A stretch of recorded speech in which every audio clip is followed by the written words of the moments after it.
Basketball has evolved over the decades, but the biggest change that we have seen within the past decade itself is the introduction of social media and how intertwined it has become with the game.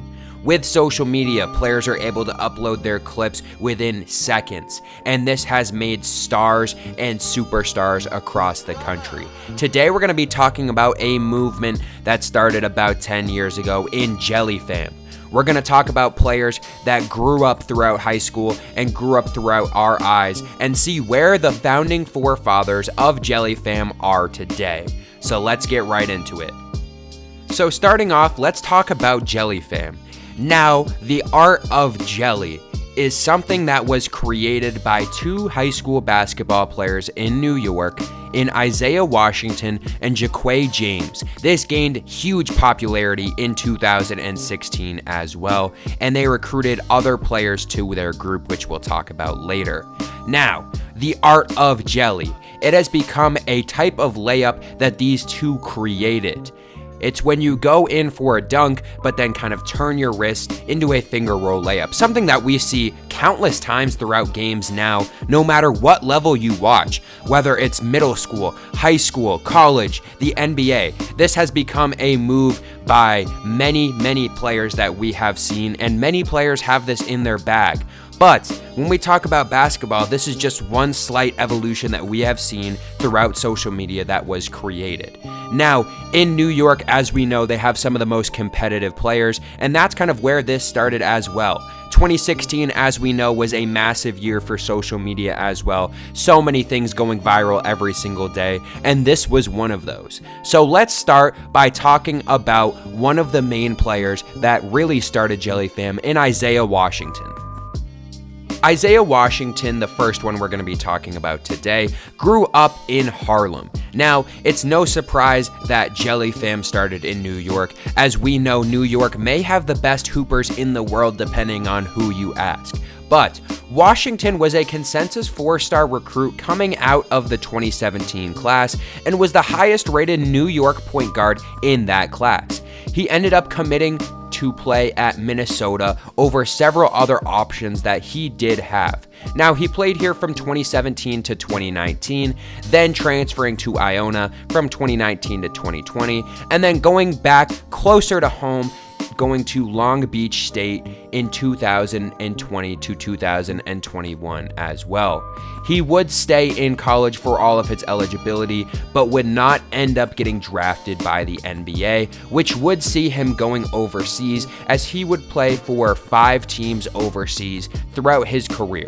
Now, he didn't really get too much done in college, and that's why he didn't end up getting drafted in the NBA, but he has been playing pretty successfully overseas as well. Now, he is at SLUC Nancy Basket over in France in one of the top leagues. So he still is living out his dream of playing professional basketball, and it is a little bit sad that we didn't get to see him play in the NBA, but he was able to go out there and play all of his college eligibility and get to play at a higher level. So we will still see him playing basketball if you do want to watch him play. It's not like he's not playing basketball anymore, so at least there's a positive to his story. Now, the second founding member with Isaiah would be Jaquay James. When we talk about Jelly Fam, these are really the two guys that are credited with creating it and the move itself. Now, if you look back in history, there are other players that are associated, and 2 of them we'll talk about who are very close associates, but these are really the 2 guys that started the movement. Now, there's less information on Jaquay James than some of these other players, and it's mostly because of his time after high school. Now, during his senior season, he would end up getting arrested during a violent altercation with 2 minors, and this dropped his value to college scouts. He would end up going to a JUCO in Texas his freshman season, and would be good enough where he would transfer to another one in Missouri in Mineral Area College. Now, during this time, he would play there for a few years, and after that, he is still currently listed to be playing on the Albany Patroons, which is a team in the TBL, which is called the Basketball League, and it was founded in 2017, and it's a professional league that has 8 teams and expanded to 38 in 2024. So there are a good amount of teams, and they are getting paid as well. It is a professional league. So it seems like he's still playing professional basketball up to this point as well. He would end up graduating in 2020, so he has been there for a little while. And he may not have a successful career compared to his other players that he would play with, but he still is playing professional basketball as well and living out his dream. So speaking of close associates, Cydney Wilson comes up next, another guy that went viral during this time period for his Jelly Fam moves. Now, Wilson would end up going to UConn for his first 2 seasons of basketball, ending up redshirting during one of these years. And during his first 2 seasons at UConn, he would see a decline in his minutes in his redshirt sophomore season, which would have him end up transferring.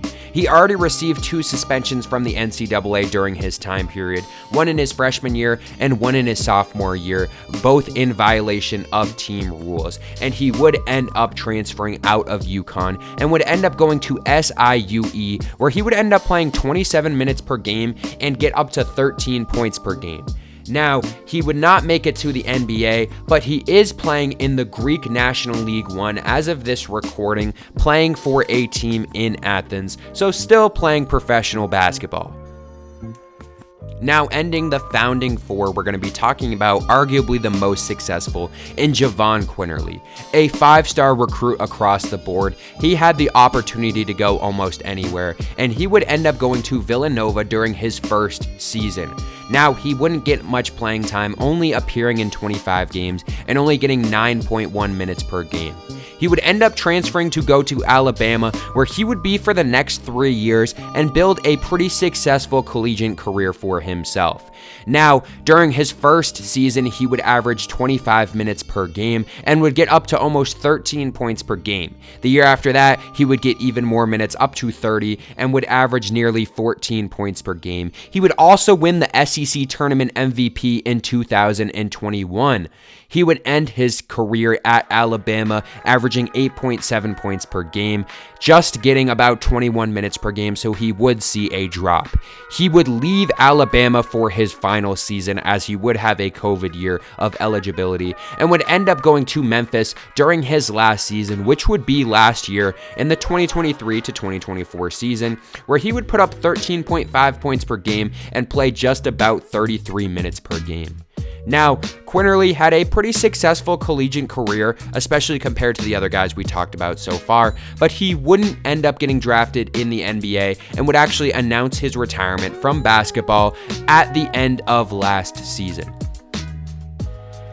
Now, when you talk about Jelly Fam, these founding 4 guys are the ones that we're really talking about. There's other people that have been associated, guys like Naz Reid, who would obviously be the most successful out of anyone that we talked about today, but these are the ones that are really credited with starting the movement.